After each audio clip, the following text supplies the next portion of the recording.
أعوذ بالله من الشيطان الرجيم. بسم الله الرحمن الرحيم. الحمد لله رب العالمين الرحمن الرحيم مالك يوم الدين. إياك نعبد وإياك نستعين. اهدنا الصراط المستقيم صراط الذين أنعمت عليهم غير المغضوب عليهم ولا الضالين.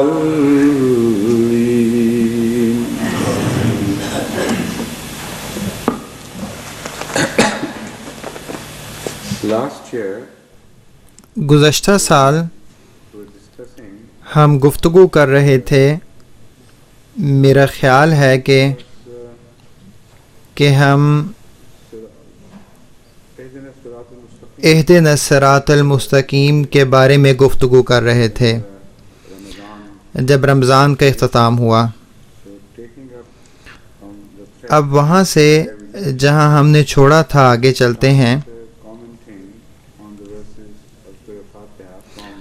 اب سورہ فاتحہ کی آیات صراط الذین انعمت علیہم غیر المغضوب علیہم ولا الضالین کے بارے میں تفسیر شروع کرتے ہیں، جس کا ترجمہ ہے ان لوگوں کا راستہ جن پر تو نے انعام کیا ہے، جن پر نہ تو بعد میں تیرا غضب نازل ہوا ہے اور نہ وہ بعد میں گمراہ ہو گئے ہیں.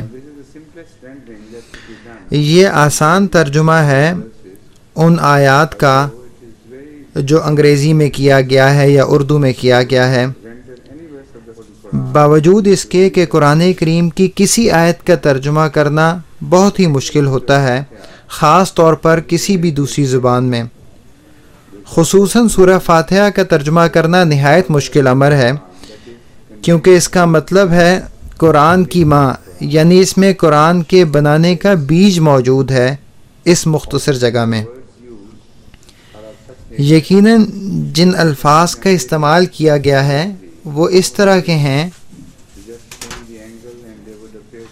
جن کو مختلف الفاظ میں ترجمہ کیا جا سکتا ہے. آپ صرف الفاظ تبدیل کریں تو ایسا معلوم ہوگا کہ یہ مختلف مطلب رکھتے ہیں. اس لیے خاص طور پر سورہ فاتحہ کا کسی دوسری زبان میں ترجمہ کرنا نہایت مشکل کام ہے. یہ صرف سادہ ترجمے ہیں جس سے اندازہ ہو جائے کہ سورہ فاتحہ کا مطلب کیا ہو سکتا ہے. بہت سے اور مطالب اس کے ساتھ ہیں. یہ لفظ انعمت علیہم ہے، جس کو قرآنی وضاحت کی روشنی میں زیادہ تفصیل سے دیکھنا ضروری ہے. تو میں نے وہ تمام آیات قرآنی جن میں انعمت علیہم استعمال ہوا ہے جمع کی ہیں، اور یہ لسٹ لمبی سے لمبی ہوتی چلی گئی، اور یہاں تک کہ یہ وہ تمام نہیں ہیں جو میرے پاس یہاں ہیں. ایک بڑا حصہ میں نے پہلے ہی چھوڑ دیا ہے. جب میں نے ہر آیت کا اس کی مخصوص جگہ سے تعلق سورہ فاتحہ سے جوڑنا شروع کیا، اس کی مخصوص جگہ سے سورہ فاتحہ کے ساتھ، تو اور بے شمار راستے اور مطالب کھل گئے.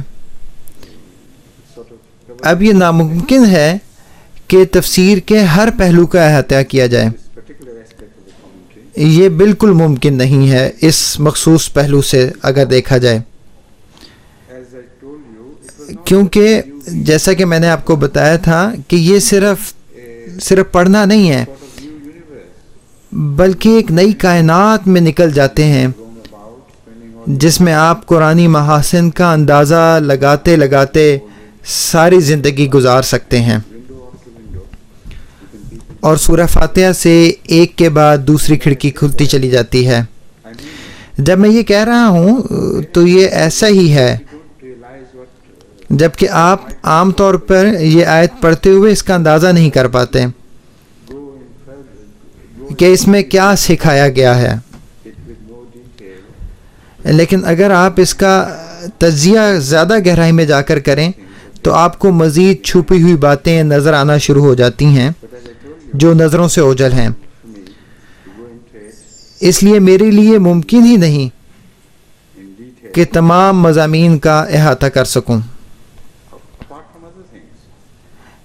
اس ضمن میں ایک آیت جس کا میں نے انتخاب کیا ہے وہ یہ ہے، اور اس آیت میں قرآن کریم کہتا ہے من کل ما سألتموه وإن تعدوا نعمت اللہ لا تحصوها ان الانسان لظلوم کفار. جس کا مطلب ہے اور اس نے تمہیں وہ سب کچھ دیا جو تم نے مانگا اس سے، اور اگر تم اللہ تعالیٰ کی نعمتوں کو شمار کرنے کی کوشش کرو گے تو تم ان کو ہرگز نہیں گن سکو گے. یقیناً انسان بہت ظلم کرنے والا اور ناشکرا ہے. یہاں فیور کا لفظ انعام کے لفظ کے طور پہ استعمال ہوا ہے. انعمت علیہم کا ترجمہ بطور نعمت کے کیا گیا ہے. جب قرآن کریم خود کہہ رہا ہے کہ تم ان کو گن بھی نہیں سکتے، جب کسی کے لیے یہ ممکن ہی نہیں ہوگا کہ وہ نعمتوں کو گن سکے، تو ان کا احاطہ کیسے ممکن ہوگا جب وہ ان کی تعداد ہی نہیں گن سکتا جو نعمتیں اللہ تعالیٰ اس کے اوپر نازل کر رہا ہے. جب اس کی روشنی میں ہم قرآن کریم پڑھتے ہیں تو ہمیں معلوم ہوتا ہے کہ ہر چیز جو خدا تعالیٰ کی تخلیق ہے وہ ایک نعمت ہے. کوئی چیز نعمت کے علاوہ نہیں ہے، ہر چیز نعمت ہے. تو یہ انعمت علیہم کا براہ راست تعلق ہے الحمدللہ رب العالمین کے ساتھ. ربوبیت ایک مختلف انداز میں انعامی ہے، لیکن اس طرح چاہیے وہ انعام ہو یا کوئی اور ہو، اس کا فیصلہ ہمارے اپنے طرز عمل سے ہوگا.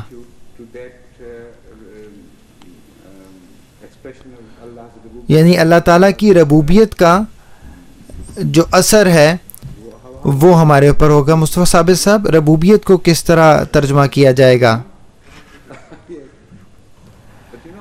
یہ جو کہہ رہے ہیں کہ اللہ تعالیٰ کا جو پہلا عمل جس کے ذریعے اس نے مخلوقات کو جنم دیا ہے، پیدا کیا ہے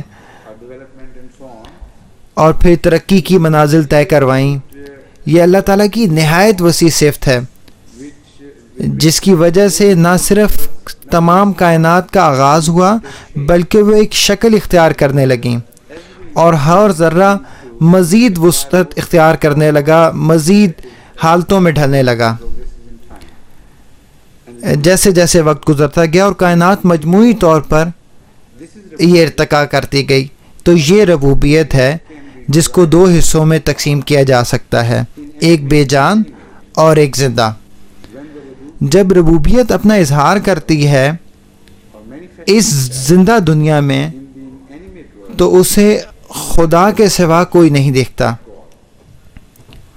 جب جاندار آتے ہیں اور اس کائنات میں شامل ہوتے ہیں، گویا اپنا حصہ ڈالتے ہیں، تو یہ ربوبیت اپنی آنکھیں بنا لیتی ہے جو دیکھنا شروع کر دیتی ہیں، اور یہ گویا ایک اثر چھوڑنے لگ جاتی ہیں. جب یہ آنکھ انسانی آنکھ میں آ جاتی ہے اور وہ ان نوما کو دیکھنا شروع کر دیتا ہے تو اس کا طرز عمل یہ بتاتا ہے کہ یہ واقعی اس کے حق میں نعمتیں ہیں یا اس کے لیے زحمت ہیں. اب یہ سورہ فاتحہ کی آخری آیت میں ظاہر کیا گیا ہے، بلکہ یہ بالکل اسی طرح سورہ فاتحہ کی آخری آیت میں بیان کیا گیا ہے، کیونکہ اس مضمون کا تعلق فوری طور پر غیر المغضوب علیہم ولا الضالین سے جڑتا ہے.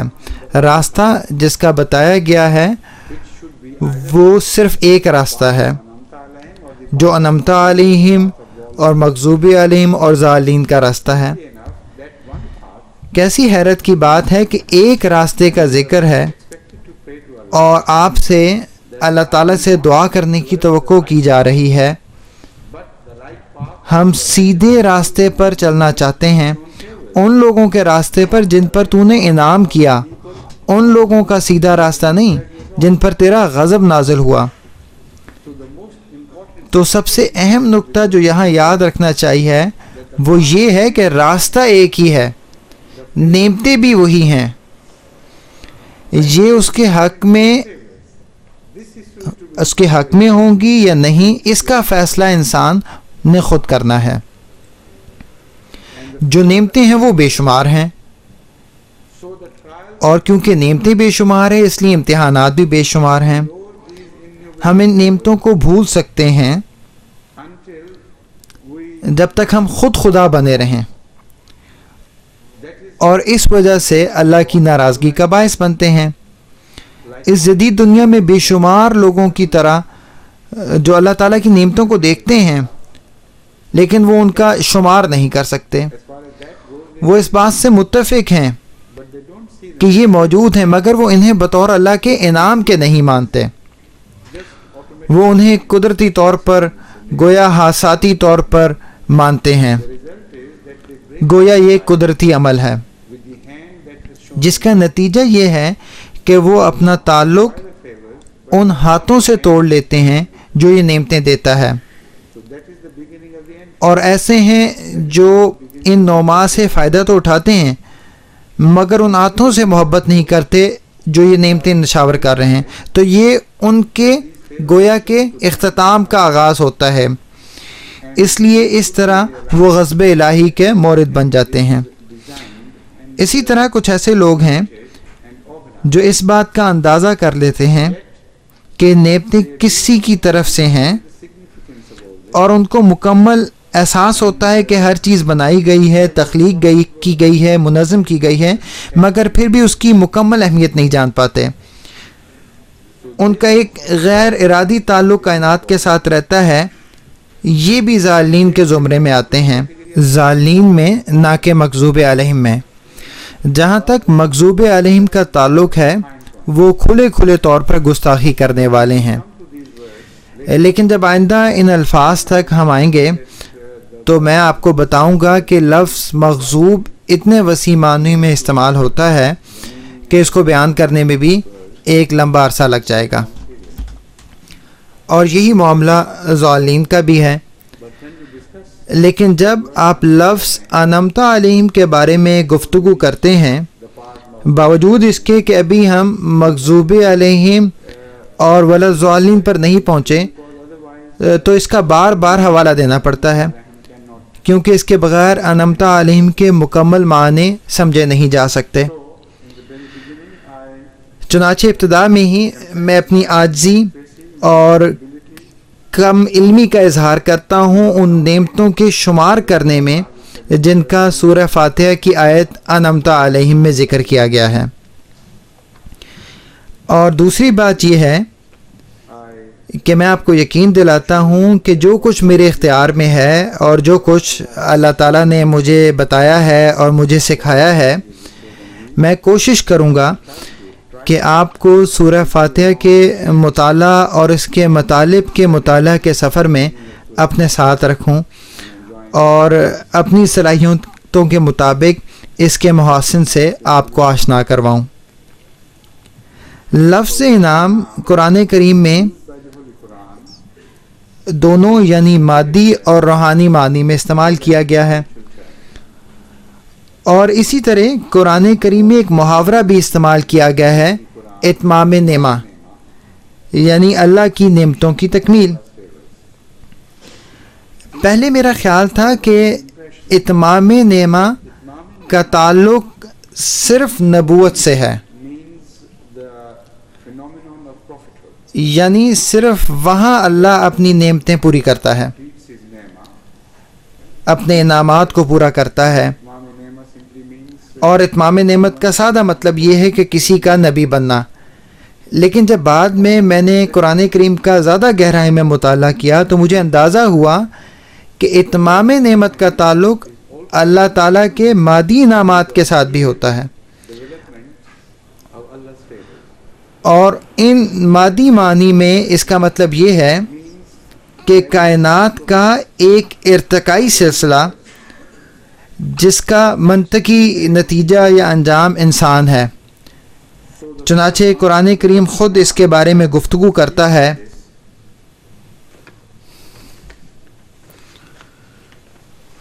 ان آیات میں اور کچھ اور آیات میں بھی.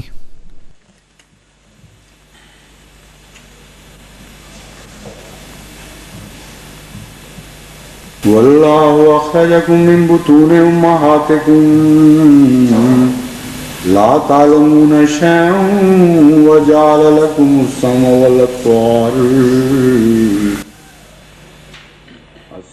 والابصار والافئدۃ لعلکم تشکرون. الم یروا الی الطیر مسخرات فی جو السماء ما يمسكهن إلا الله إن في ذلك لآيات لقوم يؤمنون. والله جعل لكم من بيوتكم سكنا وجعل لكم من جلود الأنعام بيوتا تستخفونها يوم ظعنكم ويوم إقامتكم ومن أصوافها وأوبارها وأشعارها أثاثا ومتاعا إلى حين. والله جعل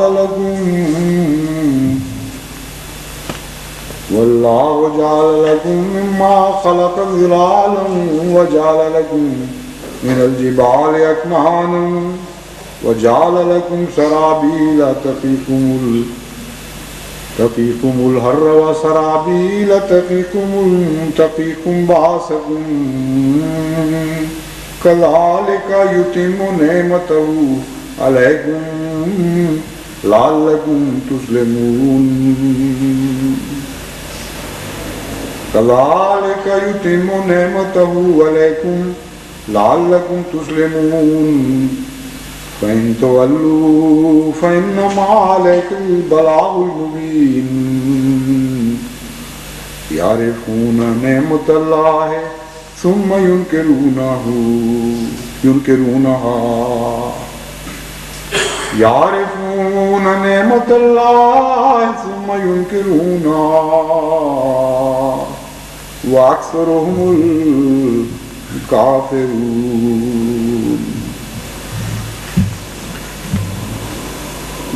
آپ میں سے جو عربی یا قرآن کریم کو سمجھتے ہیں وہ اب تک سمجھ چکے ہوں گے کہ لفظ نعمت جس کا مطلب ہے اللہ تعالیٰ کے نام تمام تخلیق کا احاطہ کرتا ہے، کچھ بھی اس سے باہر نہیں. لیکن لفظ اتمام نعمہ جو کہ یہاں استعمال کیا گیا ہے اس کا مطلب ہے کہ ایک تدریجی ترقی جو اللہ تعالیٰ نے انسانیت یا کسی اور چیز کو دی ہے. تو یہ ربوبیت کا ایک اور اظہار ہے. تو پھر ربوبیت اور نعمت میں فرق کیا ہوا؟ یہ ان آیات کے اختتام پر واضح کر دیا گیا ہے کہ ربوبیت ہی رہتی ہے، آپ جو کچھ مرضی کر لیں. لیکن اگر آپ اللہ کے نوما سے پیٹھ پھیر لیں باوجود ان کو دیکھ لینے کے، تو اس کا نتیجہ آپ کا کفر کرنا ہوگا، آپ کا شمار کافرین میں ہوگا. وہی نعما اور رحمتیں ہیں جو آپ کے لیے زحمت ہو جائیں گی. یہ لفظ نعما کی بڑی خصوصیت ہے جو لفظ ربوبیت پر نہیں لگتی. ربوبیت ایک طرح سے عمومی اور کائناتی معنی رکھتی ہے، اپنے اثر کے لحاظ سے صحیح اور غلط میں فرق نہیں کرتی، of the person who is shown that rububiyyah جس شخص پر اس ربوبیت کا اظہار ہو. between the good and the evil تو ربوبیت اچھے اور برے میں manifestation is concerned. کوئی فرق نہیں کرتی اپنے اظہار کے لحاظ سے. The favors of Allah are showered. اس لیے اللہ تعالیٰ کی نعمتیں ہر کسی پر نچھاور ہوتی ہیں، Favors are not the end product, لیکن یہاں نعمتیں سب کچھ نہیں، کیونکہ ان کا اثر ہوتا ہے agencies which are جسے اللہ اور دیگر عوامل بھی دیکھتے ہیں. when the favor is shown to someone, جب اللہ کی نعمت کسی کو ملتی ہے تو وہ اس پر اس کا رد عمل ظاہر کرتا ہے would be counted as, کہ وہ نعمت اس کے لیے نعمت ہے یا عذاب. and this will be determined اور اس کا اندازہ اس عمر سے لگایا جا سکتا ہے کہ وہ اللہ تعالیٰ کی نعمتوں پر he is ungrateful شکر گزار ہوتا ہے یا ناشکری کرتے ہوئے ان کا انکار کرتا ہے. or improper use. وہ ان کا مناسب استعمال کرتا ہے یا غیر مناسب استعمال کرتا ہے. Shown favors of Allah. تو ان لوگوں میں سے جن پر اللہ تعالیٰ کی نعمتوں کا نزول ہوتا ہے، کچھ کو قرآن کریم کافر قرار دیتا ہے، Here in the list which I have just جبکہ وہ نعمات جن کا ذکر ان آیات میں مذکور لسٹ میں ہے جو میں نے ابھی پڑھی ہیں، material favors. وہ روحانی نہیں ہیں. The child یہ مادی نعمتیں ہیں. بچہ رحم مادر میں کس طرح صورت اختیار کرتا ہے، in the belly of his mother, how he develops, کس طرح وہ ترقی کرتا ہے، کس طرح تدریجاً وہ کان، دل، نظر اور دیگر قوا دیے جاتا ہے، how later on اور کس طرح بعد میں are met, اس کی تمام ضروریات پوری کی جاتی ہیں باہر کی دنیا میں. and how اور پھر shown favors of developing اللہ تعالیٰ کس طرح اسے مزید راہیں دکھاتا ہے اپنے قوا کو بہتر کرنے کے لیے. Allah shows him more ways اللہ تعالیٰ مزید راستے دکھاتا چلا جاتا ہے، مزید راہیں دکھاتا چلا جاتا ہے. from living a normal life پھر کس طرح وہ نشو و نما پاتا ہے، اور اس طرح کے مزید امور بھی ہیں. so constantly changing and improving. اور پھر کس طرح وقت کے ساتھ ساتھ اس کے کپڑے بھی بدلتے جاتے ہیں ماحول کی وجہ سے، اور مزید بہتر سے بہتر ہوتے چلے جاتے ہیں. So all this چنانچہ described by these یہ سب کچھ خلاصتاً ان آیات میں بیان کیا گیا ہے، folks, no reference is given اور واضح سی بات ہے کہ اس میں نبوت کا کوئی اشارہ نہیں کیا گیا ہے. that should یہ ظاہر کرتا ہے کہ یہاں جن نوما کا ذکر ہے وہ کلیتاً دنیاوی نوما ہیں. لیکن پھر بھی اگر کوئی ان نوما کا انکار کرتا ہے تو اس کے لیے لفظ کافر استعمال کیا گیا ہے. اس کا مطلب ہے کہ کافر دو طرح کے ہوتے ہیں، types of disbelievers. یعنی انکار کرنے والے دو طرح کے ہوتے ہیں. The closeness اس سے کافر کے مختلف معنی کا بھی پتہ لگتا ہے. کفر کا means ایک مطلب تو یہ ہو سکتا ہے ناشکری کرنا، mean total rejection, conscious اور کفر کا ایک یہ مطلب بھی ہو سکتا ہے کہ کسی پیغام کا انکار بھی کرنا. join together. تو یہاں دو چیزیں ایک ساتھ ملی ہوئی ہیں، کیونکہ مادی دنیا میں جب آپ Ungrateful اللہ تعالیٰ کی نعمتوں کا انکار کرتے ہیں kufr means being ungrateful, تو یہاں کفر کا مطلب ہے ناشکری. and those who are ungrateful اور وہ لوگ جو ناشکری کرتے ہیں who are وہ نتیجتاً کافرون حقہ بن جاتے ہیں، reject the messages of Allah. یعنی وہ اللہ تعالیٰ کے پیغام کا انکار کرتے ہیں اس وجہ سے کہ انہوں نے ان نعمتوں کی ناشکری کی جو پہلے ان پر نازل کی گئیں. Why? It is very essential to keep our تو اس لیے یہ بہت ضروری ہے کہ ہم دنیا میں اپنے تعلقات درست رکھیں. if we are ungrateful, اگر ہم خدا تعالیٰ کی مادی نعمتوں کے we are much more likely. ناشکرے ہیں، یعنی ان کا شکر ادا نہیں کرتے، If we are ungrateful to our fellow, تو اس کا زیادہ امکان ہے کہ ہم اس کی روحانی نعمتوں کے بھی انکاری ہو جائیں. اگر ہم دوسرے انسانوں کے ناشکر گزار ہیں تو زیادہ امکان ہے کہ ہم اللہ تعالیٰ کے بھی ناشکر گزار ہوں. اسی لیے حضرت صلی اللہ علیہ وسلم نے فرمایا من لم یشکر الناس لم یشکر اللہ. یہاں حل موجود ہے. حضرت صلی اللہ علیہ وسلم کے تمام اقوال، تمام احادیث کی بنا قرآن کریم پر ہے. کوئی ایک حدیث بھی ایسی نہیں ہے جو حضور صلی اللہ علیہ وسلم کی بیان فرمودہ ہو جس کی بنیاد قرآن کریم میں نہ ملے. یہ بالکل ممکن ہی نہیں. So this is a reference, I believe. میرے خیال میں اس لیے یہ ان آیات کی طرف حوالہ ہے. حضرت صلی اللہ علیہ وسلم نے ہمیں انتباہ کرتے ہوئے فرمایا تھا کہ تم اس زمین پر دنیاوی معاملات میں شکر ادا کرنے والے بنو. اگر تم ایسا نہیں کرو گے تو اس کا نتیجہ بہت خطرناک ہوگا، کیونکہ جب یہ عادت پیدا ہو جائے گی تو تم اللہ تعالیٰ کی سب سے بڑی نعمت یعنی نبوت کو نہیں پہچان سکو گے. یہ وجہ ہے کہ لوگ نبوت کو نہیں پہچان پاتے. اب آپ کو مکمل بات سمجھ آ گئی ہوگی کہ یہ غلطی کیوں ہوتی ہے.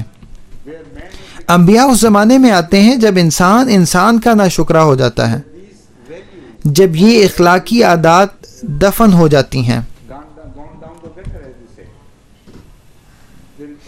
جب اخلاقیات تقریباً ناپید ہو جاتی ہے، صرف مصنوعی عادات و اطوار ہوتے ہیں جو صرف دکھاوے کے لیے ہوتے ہیں، لیکن حقیقی اخلاق کی روح سے کوئی دوسرے کا شکر گزار نہیں ہوتا. یہاں تک کہ وہ بڑی طاقتیں جو چھوٹے ملکوں کے بادشاہوں، رہنماؤں اور ڈکٹیٹروں کو اپنے فائدے اٹھانے کے لیے استعمال کرتے ہیں، اور بعد میں جب ان کا مقصد پورا ہو جاتا ہے تو ایک استعمال شدہ کپڑے کی طرح پھینک دیتی ہیں اور وہ اس کی بالکل پرواہ نہیں کرتے. اور یہ بار بار ہوتا ہے کیونکہ سیاست اور دیگر انسانی تعلقات میں شکر گزاری کا کوئی تصور ہی نہیں ہوتا ہے. انفرادی طور پر آپ کو کبھی ایسا نظر آتا ہوگا، مگر یہ عمومی قاعدے میں ایک استثناء ہے. اس حالت میں اللہ تعالیٰ اپنی بہترین نعمت کا اظہار کرتا ہے، اتمام نعمت ایک دوسرے رنگ میں، یعنی جب اس کی روحانی نعمت نبی کی صورت میں آتی ہے. جب یہ ہوتا ہے تو وہ لوگ جو اللہ تعالیٰ کی نعمتوں کے انکار کے عادی ہو جاتے ہیں وہ اس کا بھی انکار کر دیتے ہیں، تو یہ ان کی گویا کہ ایک عادت بن جاتی ہے. وہ اللہ تعالیٰ کی نعمتوں کا انکار کرتے ہیں. صرف وہ چنیدہ جو بہت کم ہوتے ہیں جو اللہ تعالیٰ کی نعمتوں کا اقرار کرنے والے ہوتے ہیں، وہ ہیں جو اللہ کی نعمتوں سے مستفیض ہوتے ہیں. تو انمتا علیہم کے راستے میں آپ کو ایسے لوگ ملیں گے، یعنی کوئی راستہ ایسا ہے ہی نہیں جس میں اللہ تعالیٰ کی نعمتیں نہ ہوں. یعنی کوئی ایسا راستہ ہے ہی نہیں جس میں اللہ تعالیٰ کی نعمتیں نہ ہوں. ہر راستے میں اللہ تعالیٰ کی نعمت ہے. اس طرح آپ اس کو دیکھ سکتے ہیں، ہر چیز اللہ کی نعمت ہے. یہاں ایک سوال پیدا ہوتا ہے کہ پھر ہم راستے کے بارے میں کیوں پوچھتے ہیں جس پر اللہ تعالیٰ نے اپنی نعمتیں نازل فرمائیں. صراط الذین انعمت علیہم، یہ وہ پہلی ہے جس کو حل کرنے کی میں کوشش کر رہا ہوں. بظاہر یہ عجیب بات معلوم ہوتی ہے. ایک طرف تو اللہ کہہ رہا ہے کہ جس راستے پر بھی تم جاؤ گے اس پر اللہ کی نعمتیں ہیں، پھر بھی اللہ سے دعا کی جا رہی ہے کہ اس راستے پر چلا جس پر تیری نعمتیں نازل ہوئیں. ہر راستہ اللہ تعالیٰ کی نعمتوں سے بھرا ہوا ہے. ہمیں سمجھنا چاہیے کہ ایسا کیوں ہے، اور جب ہم سمجھتے ہیں تو ہمیں معلوم ہوتا ہے کہ ہر راستے میں جس پہ اللہ تعالیٰ کی نعمتیں نازل ہو رہی ہیں، انہی رستوں سے ایک نئی سڑک نکلے گی اور وہ صراط مستقیم پر لے جائے گی، اور وہ صراط مستقیم ہوگا. اس دعا کا مطلب یہ ہوا کہ اہدنا الصراط المستقیم صراط الذین انعمت علیہم، کہ ان لوگوں کا راستہ دکھا جنہوں نے تیری نعمتوں کو پہچان لیا. انعمت علیہم کی یہاں بہت اہمیت ہے جس کو سمجھنا چاہیے، اور وہ اہمیت یہ ہے کہ اللہ تعالیٰ کی نعمتیں اصل میں ان کے لیے ہیں جو ان کو پہچانتے ہیں. یہ وہ لوگ ہیں جن کے لیے اللہ تعالیٰ نے سب کچھ بنایا ہے. جو دوسرے لوگ ہیں ان کے لیے اس کا حق نہیں، لیکن وہ بھی اس سے فائدہ اٹھاتے ہیں اور کبھی کبھی اصل حقداروں سے زیادہ فائدہ اٹھاتے ہیں۔ لیکن یہاں جب اللہ تعالیٰ کہتا ہے صراط الذین انعمت علیہم، تو اس سے یہاں واحد مراد یہ ہوتی ہے جو حقیقتاً اس کے مستحق ہیں، ان چند لوگوں کا راستہ جو نہ صرف ان نعمتوں سے فائدہ اٹھاتے ہیں بلکہ وہ نعمتوں کو پہچانتے ہیں، اور نہ صرف یہ کہ وہ پہچانتے ہیں بلکہ تیری حمد و ثنا کرتے ہیں اور تیری جناب میں اپنے آپ کو پیش کر دیتے ہیں شکر گزاری کے طور پر، وہ جو نعمتیں تو نے ان کے اوپر نازل کی ہیں ان کی وجہ سے۔ اور یہ وہ لوگ ہیں جن کے بارے میں تو کہہ سکتا ہے کہ تم وہ لوگ ہو جن پر میں نے نعمتیں نازل کیں۔ اچانک عظیم الشان دنیا چند لوگوں کے گرد جمع ہو جاتی ہے، جیسے حضرت محمد مصطفیٰ صلی اللہ علیہ وسلم اور آپ کے چند صحابہ، گویا پوری دنیا ان کے لیے تخلیق کی گئی اور باقی کا وجود ہی ختم ہو جاتا ہے، یعنی باقی کا کوئی مطلب ہی نہیں رہتا۔ جب آپ اس نقطہ نگاہ سے دیکھتے ہیں تو آپ کو لولا کا لما خلقت الافلاق کا معنی سمجھ میں آ جاتا ہے۔ یہ صرف ایسی روایت نہیں جو مصدقہ ذرائع سے آئی ہے، بلکہ یہ ایسی روایت ہے جس کے بارے میں اللہ تعالیٰ نے خود حضرت اقدس مسیح موعود علیہ الصلوۃ والسلام کو بتایا کہ یہ درست ہے۔ یہ ایسی روایت ہے جو واقعی میں حضرت صلی اللہ علیہ وسلم کا بیان فرمودہ ہے، لولا لما خلقت الافلاق۔ چنانچہ اس نقطہ نگاہ سے جب آپ انعمت علیہم کے معنی سمجھنے کی کوشش کریں گے تو پہلا فرد، بلکہ یہ کہنا چاہیے کہ واحد شخص جس کے اوپر یہ لاگو ہوتا ہے وہ حضرت محمد صلی اللہ علیہ وسلم ہیں۔ صراط الذین انعمت علیہم یعنی جس کا الذین میں ذکر ہے، جن سے خطاب کیا جا رہا ہے، جن پر اللہ تعالیٰ کی نعمتیں نازل ہوئی ہیں، وہ حضرت صلی اللہ علیہ وسلم ہیں، اور والذین معہ جو آپ کے ساتھ ہیں وہ بھی اس کے مخاطب بن جاتے ہیں۔ چنانچہ چاہے آپ مادی نعمتوں کا ذکر کریں یا روحانی نعمتوں کا ذکر کریں، دونوں میں جس طرح کہتے ہیں نا کہ تمام راستے روم کی طرف جاتے ہیں، ہر چیز کا یہاں اختتام ہوتا ہے۔ ان تمام نعمتوں کا مقصد کیا ہے اور یہ تمام نعمتیں کہاں پوری ہوتی ہیں، ان کا مقصد کیا ہے؟ چنانچہ وہ جو نعمتوں کو پورا کرتے ہیں، ان کا مقصد کو پورا کرتے ہیں، یہ وہ لوگ ہیں جن کے اوپر ان نعمتوں کا نزول ہوتا ہے۔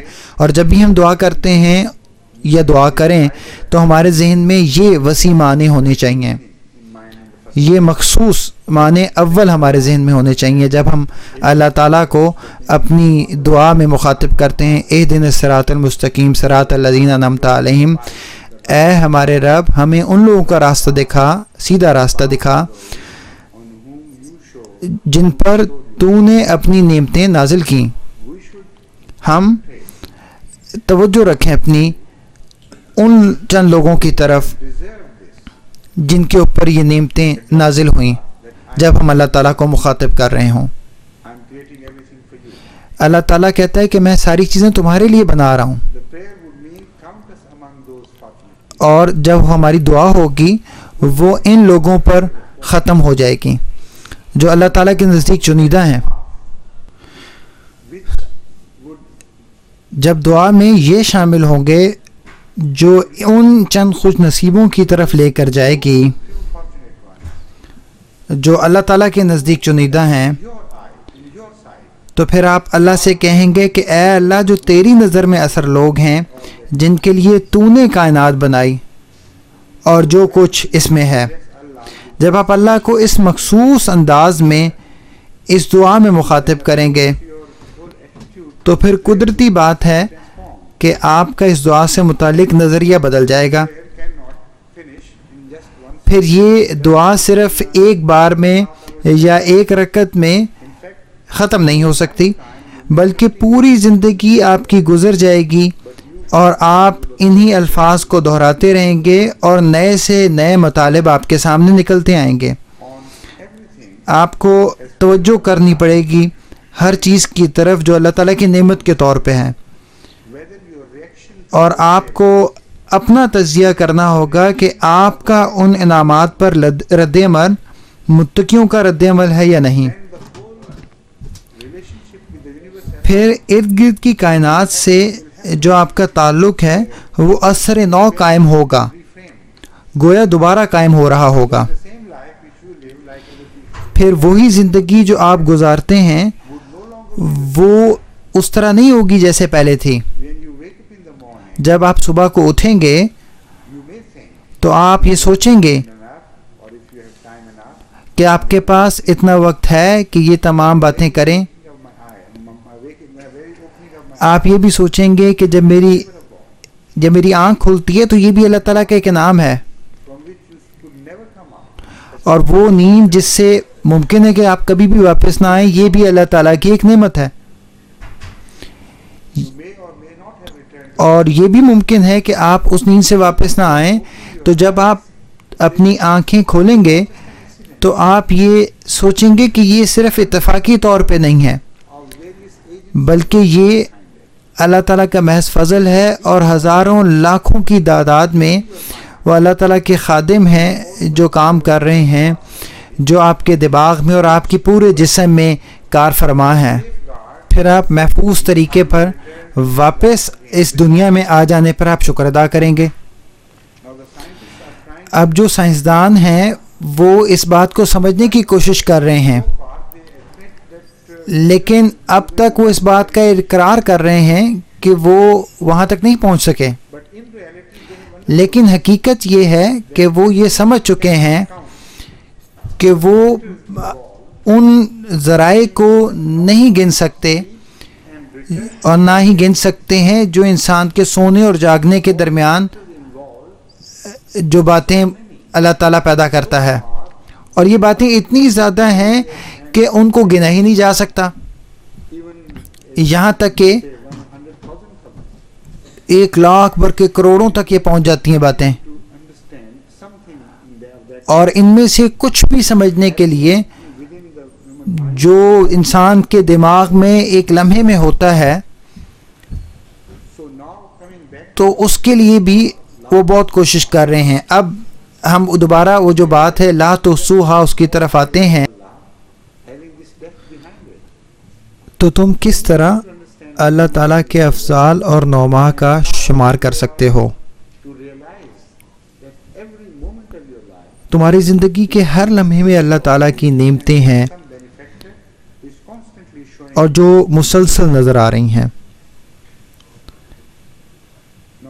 اب جہاں تک آنکھوں کے کھلنے کا تعلق ہے تو یہ صرف ایک بات ہے، اور اللہ جس نے کائنات پیدا کی ہے، جب بھی انسان اپنی آنکھ کھولے تو وہ اللہ سے دعا کرے، اس کا شکریہ ادا کرے، اور ہمیشہ جب وہ اپنی آنکھ کھولے تو اس کا شکریہ ادا کرتا چلا جائے. اب سوچنے کی بات یہ، ہم میں سے کتنے ایسے ہیں جو اس بات کا 1000 دفعہ یا لاکھ دفعہ شکریہ ادا کرتے ہیں؟ اور مزید یہ کہ یہ صرف ایک چھوٹا سا موقع ہے جس سے یہ بات ظاہر ہوتی ہے اور جس میں کوئی شک نہیں ہے. اس سے پتہ یہ لگتا ہے کہ جب اللہ کسی کا انتخاب کرتا ہے تو وہ خاص انتخاب ہوتا ہے جس میں کوئی تبدیلی نہیں کی جا سکتی. جب اللہ تعالیٰ نے حضرت محمد صلی اللہ علیہ وسلم سے کہا لولاک لما خلقت الافلاک، تو وہ گہرائی میں اس بات کو جانتا تھا کہ آپ صلی اللہ علیہ وسلم کس حد تک اس کے شکر گزار ہیں. آپ کی تمام زندگی شکریہ ادا کرتے ہی گزر گئی اور کچھ بھی نہیں.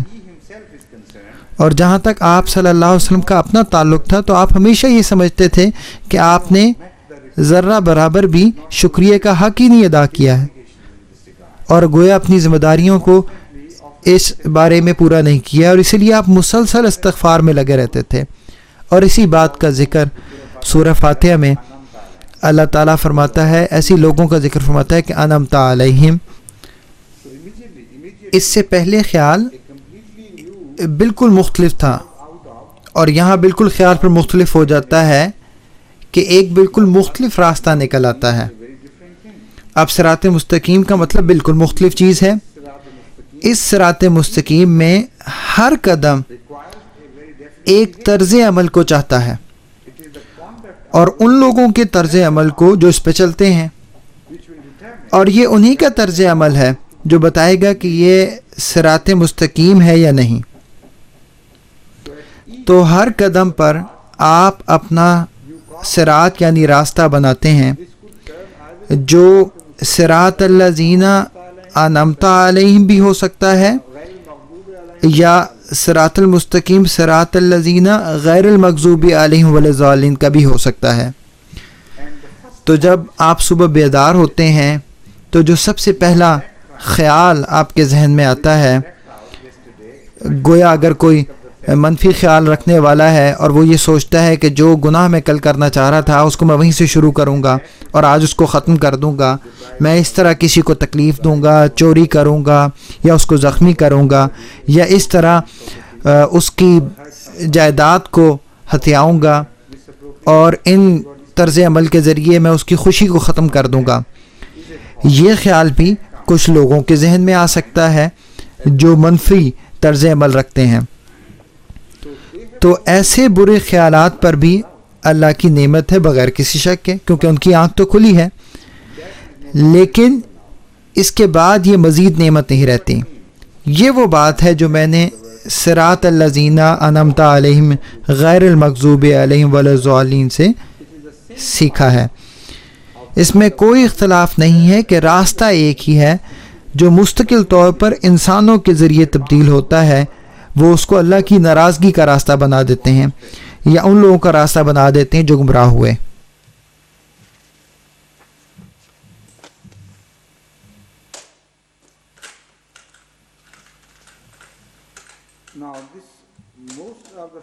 اب جہاں تک بہت سے نعماء کا ذکر ہے جن کا اس رکوع میں ذکر ہے جو میں نے بھی آپ کے سامنے تلاوت کی، یہ وہ نعمتیں ہیں جو عمومی قسم کی نعمتیں ہیں جو ہر کسی پر نازل ہوتی ہیں، اور ان کا تعلق ربوبیت کے ساتھ بھی ہے.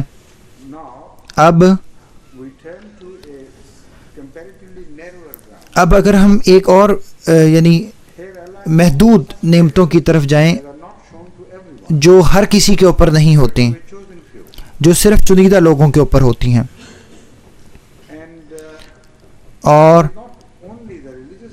یہ صرف مذہبی طرز فکر نہیں ہے بلکہ دنیاوی طور پہ بھی اس طرح کی کچھ نعمتیں ہیں جو اللہ تعالیٰ خاص طور پر صرف اپنے چنیدہ بندوں کو ہی دیتا ہے، اور اس میں مقصد یہ ہوتا ہے کہ وہ ان کا طرز عمل جانچے. اور جو اس بارے میں قرآنی آیت ہے وہ یہ ہے، قال موسیٰ لقومہ یا قوم اذکروا نعمت اللہ علیکم اذ جعل فیکم انبیاء وجعلکم ملوکا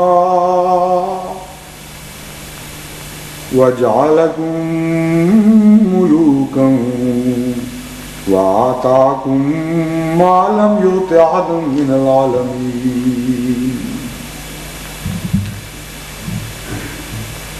اور اس وقت کو یاد کرو جب موسیٰ نے اپنی قوم سے کہا، اے میری قوم، ان نعمتوں کو یاد کرو جب اللہ نے تم میں سے انبیاء مقرر کیے اور تمہیں بادشاہ بنایا اور تمہیں وہ دیا جو پہلوں کو نہیں دیا گیا.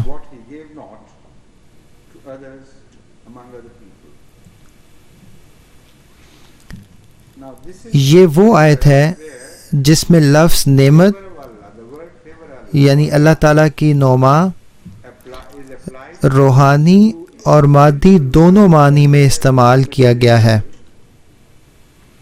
in a limit with a limited connotation. اور اس میں معنی جو ہیں وہ محدود ہیں، Or limited connotation in relation یا یوں سمجھیں which I have just کہ ان معنوں میں یہ معنی محدود ہے جن کا پہلے میں نے ذکر کیا ہے۔ was applied to یہاں اللہ تعالیٰ کی نعمتیں جو ہیں وہ اس طرح ہر کسی پر نہیں نازل ہوتی، shown two types. بلکہ یہ وہ نعمتیں ہیں Number one, جو محدود لوگوں کو ملتی ہیں۔ made prophets among them, پہلی بات ان لوگوں میں سے انبیاء بنائے ہیں، them kings. اور دوسری بات ان میں سے بادشاہ بنائے ہیں۔ That a very fine distinction تو یہاں بہت ہی باریک فرق رکھا گیا ہے الفاظ کے استعمال میں by Allah in this verse. جو اللہ تعالیٰ نے اس آیت میں استعمال کیے ہیں۔ Allah made prophets, اللہ تعالیٰ نے یہ کہا ہے کہ وہ made prophets among you.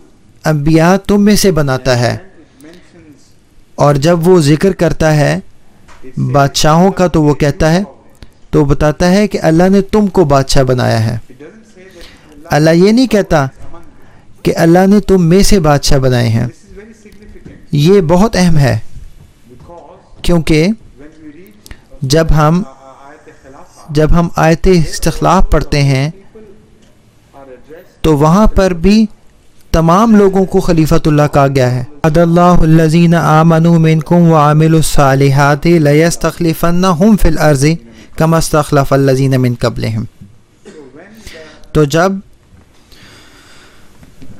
جب نبوت کی نعمت کا ذکر ہے اس آیت میں، never tells us تو اللہ یہ نہیں کہتا کہ تم سب نبی ہو، there is just بلکہ کہتا ہے کہ صرف ایک نبی ہے یا دو نبی ہیں یا تین نبی ہیں، لیکن وہ خاص لوگ ہوتے ہیں، وہ نبی ہوتے ہیں اور باقی جو ہیں وہ ان کے ذریعے پیغام حاصل کرتے ہیں۔ لیکن جہاں بادشاہت کا ذکر ہے وہاں پہ بھی گو بظاہر طور پر صرف ایک بادشاہ ہوتا ہے جو بادشاہت کی طاقت کو استعمال کرتا ہے، لیکن عمومی طور پر تمام لوگوں کو بادشاہ قرار دیا گیا ہے، گویا وہ بادشاہت کے نمائندے ہوتے ہیں، is addressed as sovereign. اور اس تمام قوم کو بادشاہ کہا جاتا ہے۔ Why it is? یہ کیوں ہے؟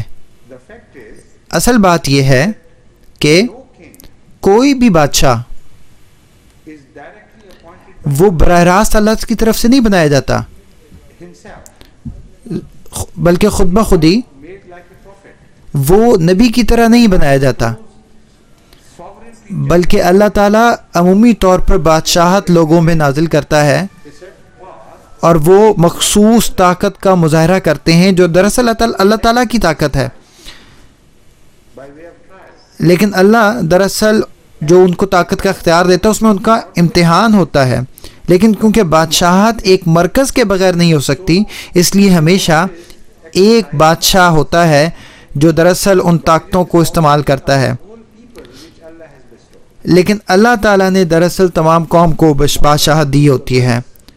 اب اگر ہم خلافت کی آیت کی طرف آئیں In relation to this verse, تو وہاں پہ بھی کچھ اسی قسم کا اصول بیان کیا گیا ہے جس طرح کہ نبوت کے بارے میں اصول ہے۔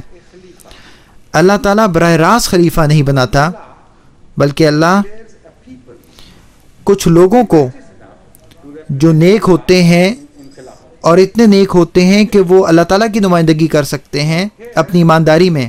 Ayat istikhlaf اور پھر آیت استخلاف یہاں بہت اہم اور بہت واضح ہے خلافت کے بارے میں اور نبوت کے بارے میں، distinction, I want to dwell upon it a bit further. اور یہاں اس بات کو ہی میں مزید وضاحت کرنا چاہتا ہوں، Generally found in the minds of Ahmadis, اور جو عام طور پہ لوگوں کے ذہن میں سوال بھی ہوتا ہے جو اس کو سمجھ نہیں پاتے، ایک آدمی کیسے خلیفہ ہو سکتا ہے اور پھر یہ لفظ انبیاء کے لیے کس طرح استعمال ہو سکتا ہے، اور اس کے باوجود نبی براہ راست مقرر ہوتا ہے۔ تو یہاں اس آیت میں یہ فرق واضح بلکہ بہت وضاحت کے ساتھ بتا دیا گیا ہے، جو ہمیں اس کنجی کی طرف لے کے جاتا ہے۔ اللہ انبیاء کا ذکر کرتے ہوئے فرماتا ہے وَاذْكُرُوا نِعْمَتَ اللَّهِ عَلَيْكُمْ إِذْ جَعَلَ فِيكُمْ أَنْبِيَاءَ وَجَعَلَكُمْ مُلُوكًا۔ جب براہ راست انتخاب اللہ کی طرف سے ہوتا ہے تو فرمایا جَعَلَ فِيكُمْ، تو پہلا خلیفہ جو نبی ہوتا ہے، اور جب وہ بنتا ہے تو تمام لوگ خلیفے نہیں بنتے، وہ ایک شخص ہوتا ہے جو خلیفہ بنتا ہے، وہ خود لوگ بناتا ہے اور ان میں ایسے خواص پیدا کرتا ہے، ایسے اچھے اخلاق پیدا کرتا ہے جو چند خاص لوگوں میں پائی جاتی ہیں، تو اللہ تعالیٰ ان کو اس قابل قرار دیتا ہے کہ وہ مجموعی طور پر اپنا نگران مقرر کر رہے ہیں، اور مجموعی طور پر وہ تمام خدا کی نمائندگی کرتے ہیں خلافت میں۔ تو یہ براہ راست جو انتخاب ہوتا ہے وہ تو نبی کا ہوتا ہے، لیکن جب وہ خلیفہ بن جاتا ہے جو نبی ہوتا ہے، تو وہ نبی اپنی باتوں کو آگے بڑھاتا ہے اور لوگوں کو بناتا ہے، جس کا نتیجہ یہ نکلتا ہے کہ لوگ ایسے بن جاتے ہیں کہ جو وہ ایسے خواص رکھتے ہیں کہ وہ آگے پھر خلیفہ کا انتخاب کر سکتے ہیں، گویا ان کو نبوت کی خو میں سے کچھ مل جاتا ہے، اور یہ جو نبی ہوتا ہے اس کی روحانی تاثیر ہوتی ہے، لیکن یہ گویا ایک طرح کی اللہ تعالیٰ کی نمائندگی ہوتی ہے۔ تو پہلی بات میں تمام لوگوں کو اللہ کا خلیفہ نہیں کہا گیا اس طرح، لیکن جب نبی ان کو ٹرین کر دیتا ہے اور وہ اس قابل ہو جاتے ہیں، تو پھر وہ لوگ مجموعی طور پر خلیفہ کا انتخاب کرتے ہیں، جو دراصل اللہ تعالیٰ کا انتخاب ہوتا ہے اور اللہ تعالیٰ کی طرف سے ہوتا ہے۔ جس طرح لوگ بادشاہ ہوتے ہیں مگر ان میں بادشاہت کی طاقت کا استعمال ایک بادشاہ کرتا ہے، تو اسی طرح خلافت عمومی طور پر تمام لوگوں کے ذریعے نہیں چل سکتی، ذاتی طور پر یا انفرادی طور پر ایک سے زیادہ تعداد میں، باوجود اس کے کہ وہ خلیفہ بنائے گئے ہیں۔ تو کوئی خلیفہ منتخب نہیں ہو سکتا ان لوگوں کے بغیر جو اتنے متقی نہ ہوں کہ خلافت کے وہ حقدار بن سکیں۔ یہ وہ نقطہ ہے جو میں بیان کر رہا ہوں، یہ اللہ کی وہ نعمت ہے جو اس نے ہم پر نازل کی ہے۔ خلافت کو سمجھا نہیں جا سکتا، دیکھا نہیں جا سکتا جب تک لوگوں کا ایسا گروہ موجود ہو جو متقی ہوں اور وہ اس قابل ہوں کہ وہ خلافت کے حقدار بن سکیں۔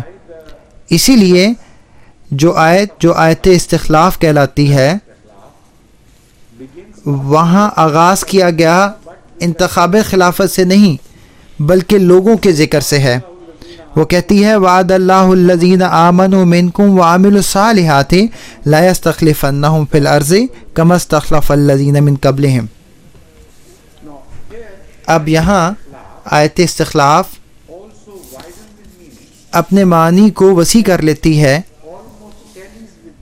اور گویا ملاتی ہے اس آیت کے ساتھ جس کا میں نے ابھی ذکر کیا، یا قوم اذکروا نعمت اللہ علیکم اذ جعل فیکم انبیاء وجعلکم ملوکا۔ جو بادشاہت ہے وہ بھی ایک طرح کا انتخاب ہے، لیکن اس کی نیچر ڈیفرنٹ ہوتی ہے، مختلف ہوتی ہے۔ تو یہ جو وعدہ ہے وہ پھیل جاتا ہے اور جگہوں میں بھی نکل جاتا ہے، روحانیت سے نکل کے۔ جب اللہ تعالیٰ انتخاب کرتا ہے چند لوگوں کا کہ وہ اس کی نمائندگی کریں، اس کے خلیفہ بنیں، تو یہ اس کی نعمت وہاں نہیں رک جاتی بلکہ وہ پھیلتی چلی جاتی ہے، اور یہ ایسی نعمت بن جاتی ہے جو سیاسی نعمت بھی بن جاتی ہے۔ اور یہی وہ ہوا جو حضرت صلی اللہ علیہ وسلم کے زمانے میں ہوا، اور یہ ہمیشہ اسی طرح ہوتا ہے دیگر انبیاء کے دور میں بھی۔ جو دوسرا قدم ہے وہ لازمی اٹھتا ہے، اور یہ اس بات کو واضح کرتا ہے کہ یہ بھی اللہ تعالیٰ کی ایک نعمت ہے۔ جب تک لوگ ان نعمتوں پر قائم رہتے ہیں اور ان کے حقدار رہتے ہیں، اگر ایسا نہیں ہو تو وہی نعمت جو ہے وہ اللہ تعالیٰ کی ناراضگی کا باعث بھی بن جاتی ہے۔ تو ان تمام باتوں کی روشنی میں جو معنی کے وسیع کر دیتے ہیں نعمت کے، ہم یہ سمجھ سکتے ہیں کہ ہماری اپنی قسمت کیا ہے. اور یہی وجہ ہے جس کی وجہ سے میں یہاں بہت زیادہ وضاحت کر رہا ہوں. میں جانتا ہوں کہ میں اپنا پیغام دے چکا ہوں اور اس کی خصوصیات کو بتا چکا ہوں، لیکن یہ بہت اہم موضوع ہے جو براہ راست احمدیت سے تعلق رکھتا ہے اور جس نے بہت اہم کردار ادا کرنا ہے مستقبل میں بھی ہماری قسمت کے بارے میں. میں کہنا چاہتا ہوں کہ جماعت احمدیہ کے مستقبل میں اس لیے میں اس کی بڑی وضاحت کر رہا ہوں. جو پہلی نعمت جو اللہ تعالیٰ نے ہمیں دی، اللہ تعالیٰ کی نعمتوں میں سے، وہ نبوت کا اجرا تھا، جو دراصل حضرت محمد مصطفیٰ صلی اللہ علیہ وسلم کی نبوت کا اس کی نشأت ثانیہ تھی. جب میں یہ کہتا ہوں کہ نبوت دوبارہ آئی تو اس کا مطلب یہ نہیں ہے کہ کوئی نئی نبوت آئی ہے، بلکہ جس طرح حضرت اقدس مسیح موعود علیہ السلام نے فرمایا ہے کہ میں نبی ہوں حضرت صلی اللہ علیہ وسلم کی نبوت کے تابع ہوتے ہوئے، اور اس سے بالکل مختلف نہیں ہوں. تو یہ وہ بات ہے جو میں آپ کے سامنے رکھنا چاہتا ہوں. کوئی نئی نبوت نہیں جس کا ذکر ہو رہا ہے. تو پہلی وہ نعمت جو اللہ تعالیٰ نے ہمیں دی ہے وہ نبوت کی نعمت ہے، جو دراصل حضرت محمد مصطفیٰ صلی اللہ علیہ وسلم کی نبوت ہے. جو دوسری نعمت ہے جنہوں نے ان پر ایمان لایا، ان پہ نازل کی گئی ہے، وہ خلافت کی ہے. اور ہم تمام احمدی جو ہیں ان کو اللہ تعالیٰ نے نعمت عطا کی ہے، اور اس طرح ہم آیت استخلاف کے ماتحت آتے ہیں. اب اس خلافت کے اظہار کے طور پر جیسا کہ پہلے ہوا تھا، یا جیسا صحابہ رسول صلی اللہ علیہ وسلم نے ہمیں کر کے دکھایا، آپ نے ایک آدمی کو بطور خلیفہ منتخب کیا ہے کہ وہ اس اختیار کا اظہار کرے جو خلیفہ وقت کے پاس ہوتا ہے، جو پہلے تمام احمدیوں پر نازل ہوا ہے. تو وہ ایک آدمی بطور نشان کے بن جاتا ہے آپ کی طاقت کے، وہ جو اعلیٰ نمونہ اللہ تعالیٰ نے آپ کو دیا ہے. اور یہاں طاقت سے مراد نمونہ ہے. اگر آپ وہ اعلیٰ نمونہ قائم رکھیں گے تو وہ آپ کے نمائندے کے طور پہ چمکے گا، اور اگر آپ اس اعلیٰ نمونے کو کھو دیں گے تو وہ بھی اپنی روشنی کو، اپنے معیار کو کھو دے گا. کیونکہ قرآن کریم ان دونوں باتوں کو یکجا بیان کرتا ہے. وہ جو ایسی باتیں ہیں جو ایک دوسرے سے علیحدہ نہیں ہو سکتی. تو یہ اس بات کو ظاہر کرتا ہے کہ بہت زیادہ ذمہ داری ہے خلفاء کے اوپر بھی، جو اس بات کو ظاہر کریں گے. لیکن اس کے ساتھ ہی آیت استخلاف کے مطابق مستقل طور پر جو اللہ تعالیٰ کی نمائندگی کرنے والے ہیں ان پہ بھی ذمہ داری ہوگی. یہ بات بھولنے والی نہیں ہے، کیونکہ اللہ تعالیٰ کی جو خواہشات ہیں ان کا اظہار ہوگا خلافت کے ذریعے. اور یہ بہت اہم بات ہے جس کے ذریعے ہمیں یہ مستقل کوشش کرتے رہنا چاہیے کہ اپنے معیار کو بلند کریں.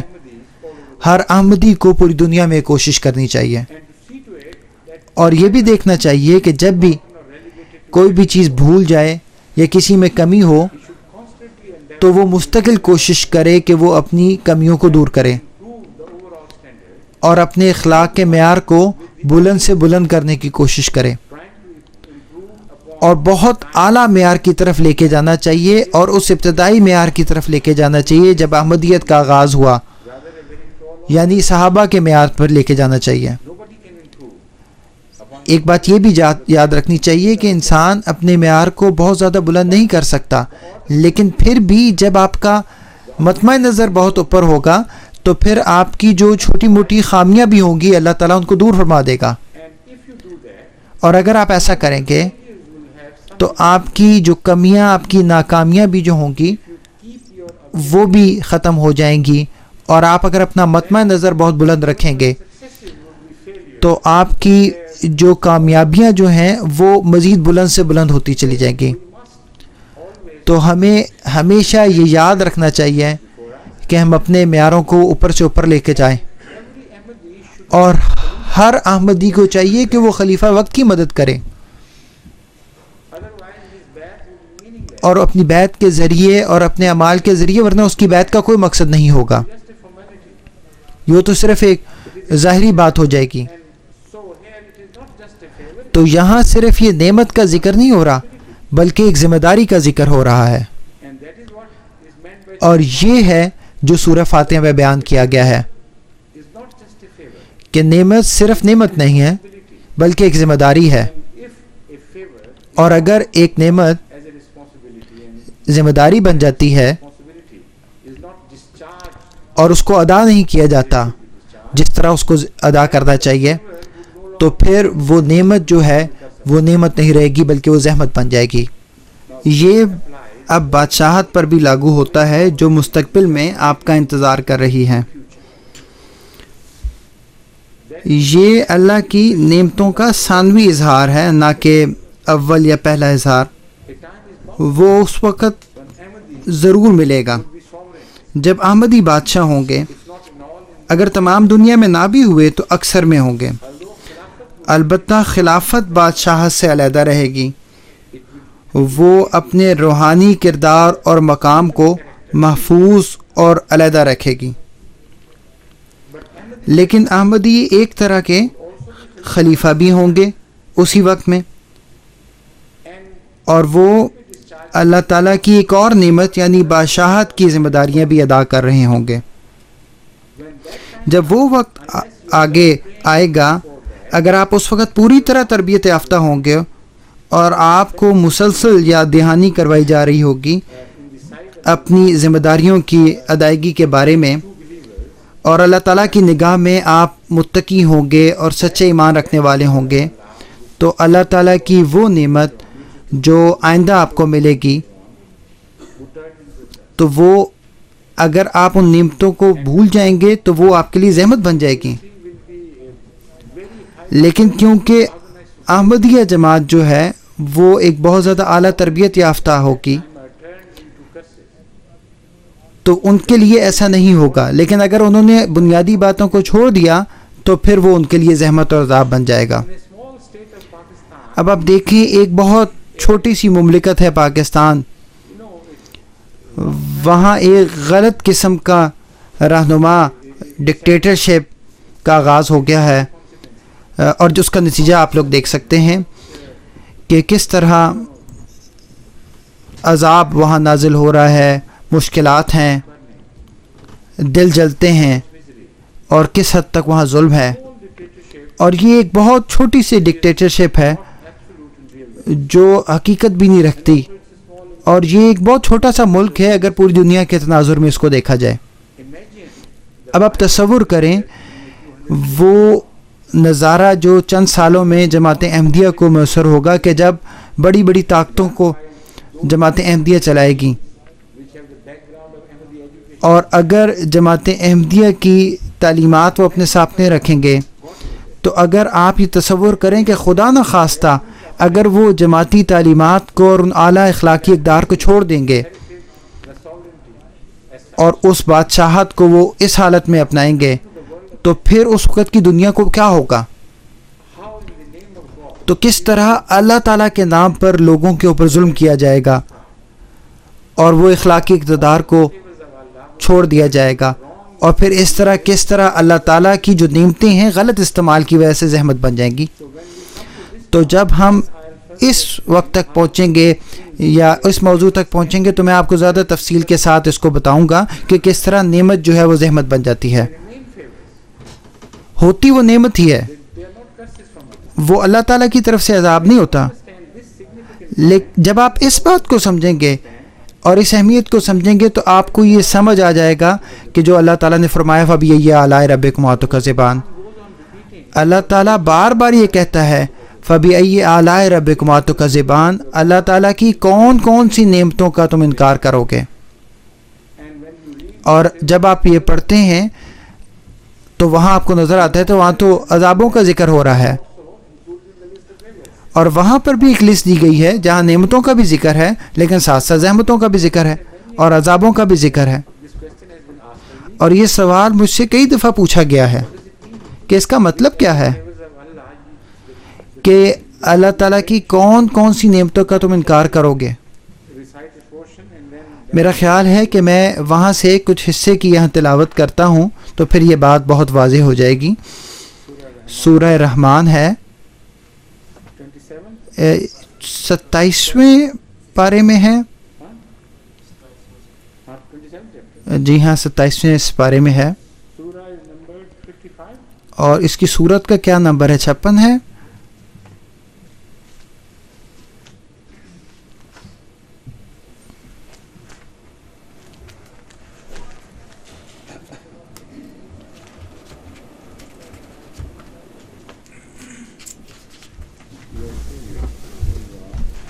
یہاں ہے یہ.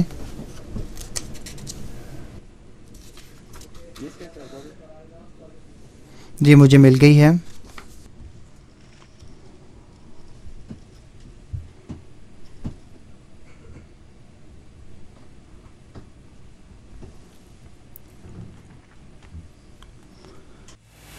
يُرْسَلُ عَلَيْكُمْ أَشْوَاظٌ مِّن نَّارٍ وَنُحَاسٌ فَلَا تَنتَصِرَانِ فَبِأَيِّ آلَاءِ رَبِّكُمَا تُكَذِّبَانِ. جس کا مطلب ہے تمہارے آگے آگ کے شعلے بھیجے جائیں گے اور پگھلا ہوا تانبا، اور تم خود اپنی مدد نہیں کر سکو گے. پس تم اللہ تعالیٰ کی کن کن نعمتوں کا انکار کرو گے. تو یہاں کن نعمتوں کا ذکر ہو رہا ہے؟ آپ دیکھیں، حقیقت یہ ہے کہ آپ کو نعمت کے حقیقی معنی سمجھنے ہوں گے، تو پھر آپ ان آیات کو سمجھ سکیں گے. اللہ تعالیٰ کی ایک نعمت جو ہے وہ ابتدا میں نعمت ہی ہوتی ہے، لیکن جب آپ کا اس کے ساتھ تعلق بنتا ہے اور انسان اس کا غلط استعمال کرتا ہے یا اس کا انکار کرتا ہے، یا وہ ایسا بن جاتا ہے، یعنی آپ یوں سمجھیں کہ وہ ان کا انکار کرتا ہے، اس کی قدر نہیں کرتا، تو پھر وہ نعمت نہیں رہتی حقیقت میں آپ کے لیے. لیکن جہاں تک اس کا اپنے اثر کا تعلق ہے تو وہ نعمت ہی ہوتی ہے، رحمت نہیں ہوتی، سزا نہیں ہوتی. تو جہاں تک اللہ تعالیٰ کی طرف کا تعلق ہے تو ہر چیز ایک نعمت ہے کیونکہ وہ رحمان ہے.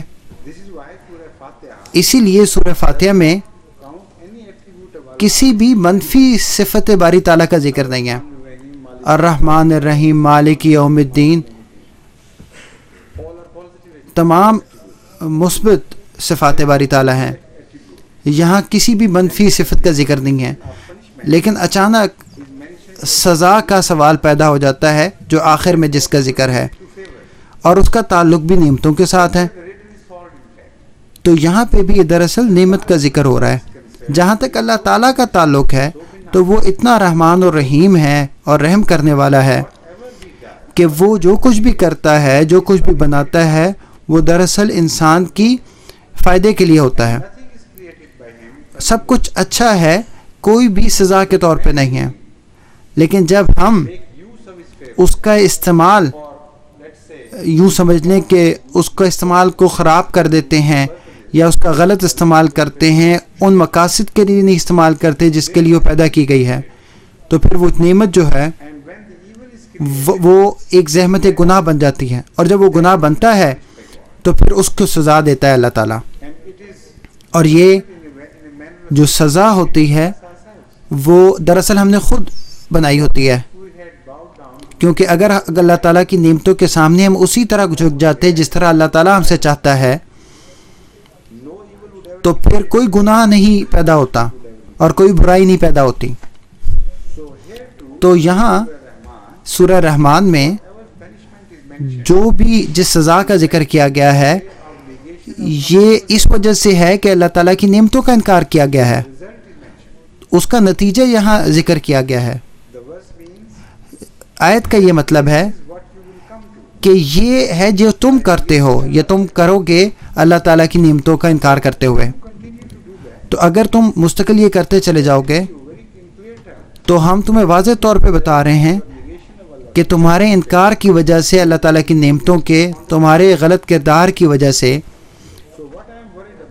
تمہیں ملے گا۔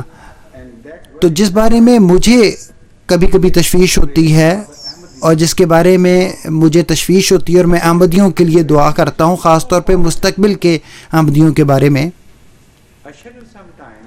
کبھی کبھی سوچتا ہوں اور دعا کرتا ہوں، اور آج سے 1000 سال بعد آنے والے لوگوں کے بارے میں دعا کرتا ہوں کہ وہ اللہ تعالیٰ کے نام پہ ایک دوسرے سے لڑائی نہ کریں، حضرت مسیح موعود علیہ السلام اور صحابہ کے نام پہ لڑائی نہ کریں، اور خیالی باتیں ان کے ساتھ نہ ملاتے ہوئے ایسی باتوں پہ لڑائی نہ کریں، اور دراصل اس لڑائی میں آپ ان لوگوں کی ہتک کر رہے ہوں گے۔ تو اللہ تعالیٰ کی نعمت جو احمدیت ہے، خلافت کی نعمت بھی اس میں ہے۔ جب یہ اللہ کی اور نعمتوں کے ساتھ مل جائے گی، میں خلافت کے ادارے کی بات نہیں کر رہا، خلافت کی کرسی کی بات نہیں کر رہا، بلکہ احمدیت جس کا مجموعی طور پہ بھی معنی خلافت کا ہے، جب یہ ایک اور نعمت یعنی بادشاہت کے ساتھ مل جائے گی اور لوگ واقعی گمراہ ہو جائیں گے اور وہ پست ہو جائیں گے، تو تصور کریں کہ کس قسم کا عذاب اس دنیا پر نازل ہوگا۔ یہ بات کسی کے تصور سے بھی باہر ہے۔ یہ وجہ ہے کہ آن حضرت صلی اللہ علیہ وسلم نے جب آپ نے ذکر فرمایا سب سے بڑی نعمت کا آئندہ زمانے کے بارے میں، آخری زمانے کے بارے میں، یعنی حضرت مسیح موعود اور مہدی موعود علیہ السلام کی آمد کے بارے میں، تو آپ نے اس کے بعد یہ فرمایا کہ جب وہ اسلام کے نام پر پوری دنیا کو فتح کر لیں گے تو اس کے بعد ایک بری ہوا چلنے لگ جائے گی، اور جب وہ ہوا جو بری ہوا ہوگی وہ پھیل جائے گی، اور اس کے بعد رسول کریم صلی اللہ علیہ وسلم کے مطابق کوئی بھی نہیں آئے گا ان کو بچانے کے لیے، تو پھر وہ اس کا اختتام ہوگا، اور اس وقت انسانیت ختم ہو جائے گی اور اس کی مکمل تباہی ہو جائے گی۔ تو اتمام نعمت جو ہے وہ اسلام کی آخری فتح کے ساتھ مکمل ہو جائے گا، دونوں معنی میں، روحانی معنی میں بھی اور مادی معنی میں بھی۔ اس وقت ایک مذہب ہوگا اور جو بادشاہت ہوگی وہ اسلام کے نام پر قائم ہوگی۔ آن حضرت صلی اللہ علیہ وسلم کے مطابق ایک عرصہ کے لیے ایسا ہی ہوتا چلا جائے گا، اور دنیا جو ہے وہ مختلف قسم کی ہواؤں کے ساتھ وہ بھر جائے گی جو اچھی ہوائیں ہوں گی، اور پھر خدا نخواستہ وہ ہوائیں بدل جائیں گی اور ایک بری ہوا چلے گی جس میں بو شامل ہوگی، بدبو شامل ہوگی کسی نہ کسی طرح کی۔ اور جب ایسا ہوگا تو پھر بہت زیادہ بات بڑھتی چلی جائے گی اور بہت زیادہ گمراہی پھیل جائے گی۔ آن حضرت صلی اللہ علیہ وسلم کے بیان کے مطابق مجھے بہت حیرت ہوئی جب میں نے اس روایت کو پڑھا، اور میں اس بات کا انتظار کر رہا تھا کہ کوئی اور خوشخبری کا اس کے بعد ذکر ہو کہ اللہ تعالیٰ کسی کو بھیجے گا جو پھر رہنمائی کرے گا، لیکن روایت میں اس کا ذکر نہیں ہے۔ تو پھر جب میں نے اس کے بارے میں سوچا تو مجھے یہ سمجھ آئی کہ یہ تو سورہ فاتحہ میں اس کا پہلے سے ذکر ہو چکا ہے۔ حقیقت یہ ہے کہ اللہ تعالیٰ کی سب سے بڑی جو نعمت ہے، جو سب سے نمایاں ہے، وہ آن حضرت صلی اللہ علیہ وسلم ہے، اور آپ صلی اللہ علیہ وسلم ایک ایسی نعمت ہے جس کا اندازہ آپ کے پیغام سے لگایا جا سکتا ہے۔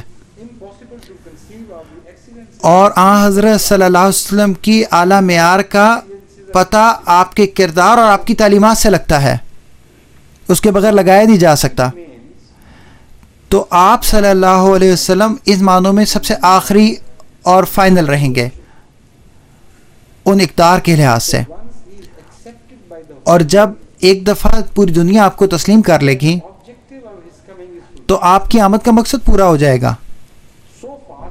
یہاں تک کہ جب تک آپ کا مقصد پورا نہیں ہوگا، کیونکہ ابھی تک تو آپ کا مقصد پورا نہیں ہوا، کیونکہ آپ کی آمد کا مقصد نصف یا ایک تہائی دنیا کو اسلام پر لاگو کرنا نہیں ہے، بلکہ ساری دنیا کو اسلام پر لاگو کرنا ہے.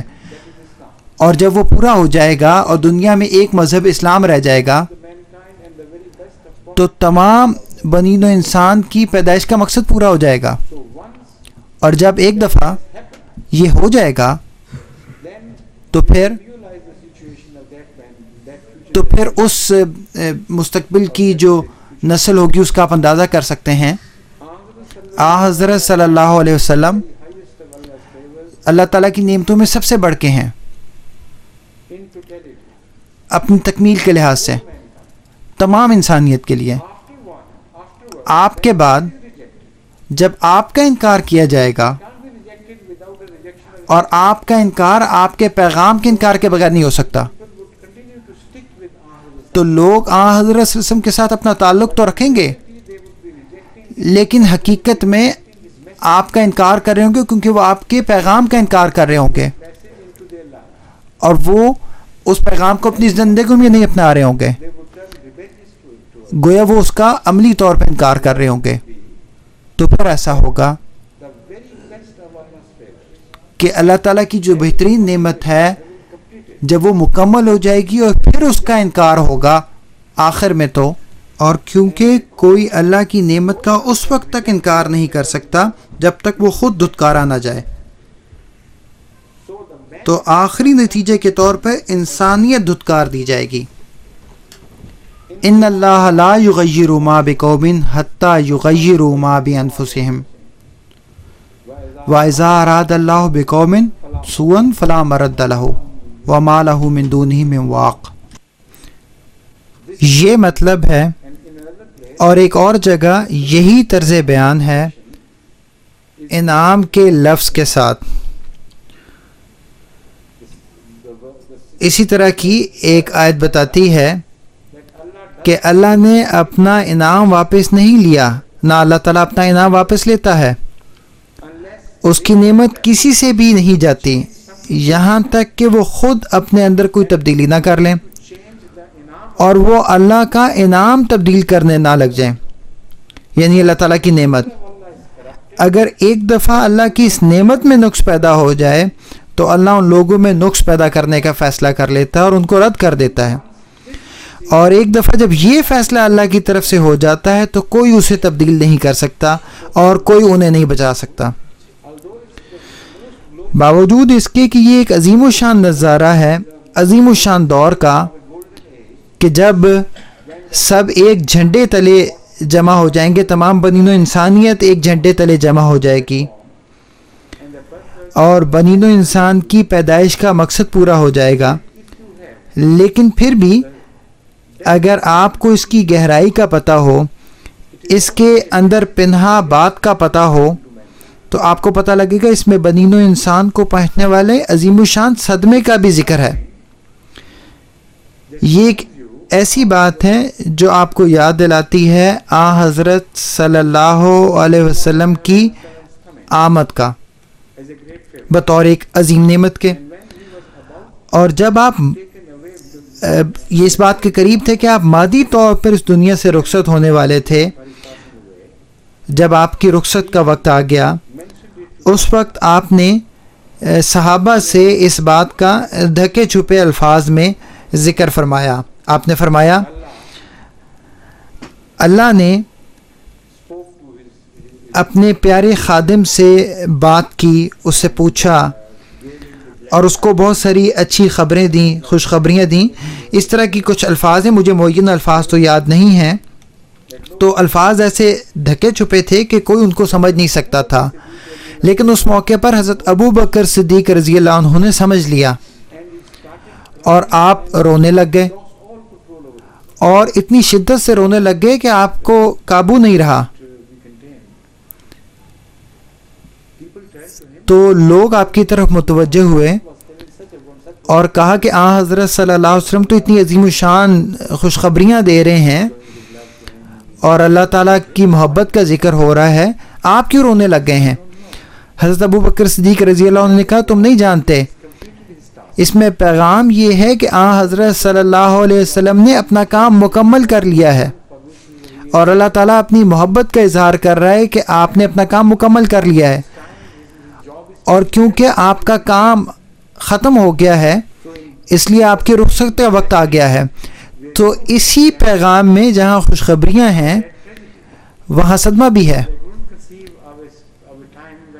کیونکہ اس میں اس بات کا بھی ذکر ہے کہ حضرت صلی اللہ علیہ وسلم کا وقت مکمل ہو گیا ہے.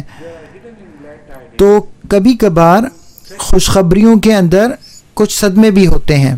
میں اس سے بھی آگے جاتا ہوں اور اس حصے کا تصور کرتا ہوں، اس لیے نہیں کہ یہ صرف ایک لایانی مقصد ہے، بلکہ یہ مجھے اس وقت کے بارے میں دعا کرنے کی طرف راغب کرتا ہے جو اسلام کا عظیم الشان دور ہوگا، اور یہ مجھے ہمارے اوپر عائد عظیم ذمہ داریوں کی طرف بھی توجہ دلاتا ہے، اور ہماری روایات کی حفاظت کی اہمیت کی طرف توجہ دلاتا ہے، اور ان کو قائم رکھنے اور زیادہ سے زیادہ لمبے عرصے تک لے جانے کی طرف توجہ دلاتا ہے. اس وجہ سے میں یہ آپ کے سامنے بیان کر رہا ہوں تاکہ آپ تک یہ میں پیغام پہنچا دوں، اور آپ بھی کوشش کریں کہ اسلام کی آخری فتح بھرپور طور پر حاصل ہو، اور اس کے لیے آپ بھی بھرپور کوشش کریں. لیکن اس میں مقصد اس فتح کو قائم رکھنے کا ہو اور اس کی حقیقی روح کے ساتھ ہمیشہ ہمیشہ جاری رکھنے کا ہو. اگر آپ یہ کریں گے تو اس آیت میں جس کا میں نے حوالہ دیا ہے تو اس میں یہ بھی وعدہ ہے کہ ان اللہ لا یغیر ما بقوم حتی یغیروا، یہ کوئی ایسی بات نہیں جو خود بخود ہو جائے گی، اس کی کنجی آپ کے اپنے ہاتھ میں ہے. اگر آپ تبدیل نہ ہوں، اگر آپ اپنی اخلاقی اقتدار کی حفاظت کریں تو اللہ آپ کو یقین دلاتا ہے کہ یہ خیال نہ کریں کہ قدرتی امر ہے اور خود بخود ہو جائے گا. اللہ کہتا ہے ایسا نہیں ہوگا، بلکہ یہ رکا رہے گا، اور یہ اللہ کی خاص نعمت ہے کہ جب تک تم درست رہو گے اور جب تک تم اللہ کی نعمتوں کا شکر ادا کرتے رہو گے، اللہ اس چیز کو تبدیل نہیں کرے گا، اور اللہ تمہاری حفاظت کرے گا اور تمہارے لیے ہمیشہ غفور الرحیم رہے گا. تو جب آپ اپنے حال کے لیے دعا کرتے ہیں اور اپنے ذاتی مسائل کے لیے دعا کرتے ہیں تو اپنی دعاؤں میں آئندہ نسلوں کو بھی شامل کریں، اور احمدیت کی فتح کے لیے بھی دعا کریں، اور اس کے مسلسل جاری رہنے کے لیے بھی دعا کریں کہ اللہ کرے کہ ہم احمدیت کی فتح کو ہمیشہ ہمیشہ کی روشنی دے سکیں. ہو سکتا ہے ہم ایسا نہ کر سکیں، لیکن یہ وہ بات ہے جس کی ہمیں ہمیشہ کوشش کرنی چاہیے. کم از کم اگر ہم یہ اپنے مستقبل کے لیے نہیں پورا کر سکے تو یہ پھر بھی ہمارے لیے ضرور قبول ہوگی. اگر آپ آئندہ نسلوں کے لیے دعا کریں گے، چاہے آپ ان کی قسمت نہ بھی بدل سکیں تو بھی یہ دعائیں آپ کی قسمت ضرور بدل دیں گی، اور اس کا اللہ تعالیٰ آپ کو ضرور اجر دے گا. اور مجھے یقین ہے کہ یہ دعائیں بامعنی ہوں گی اور یہ اہم کردار ادا کریں گی، اور انشاءاللہ تعالیٰ اسلام کی فتح جب مکمل طور پر حاصل ہو جائے گی تو وہ ایک بہت لمبے عرصے تک قائم رہے گی. آمین انشاءاللہ.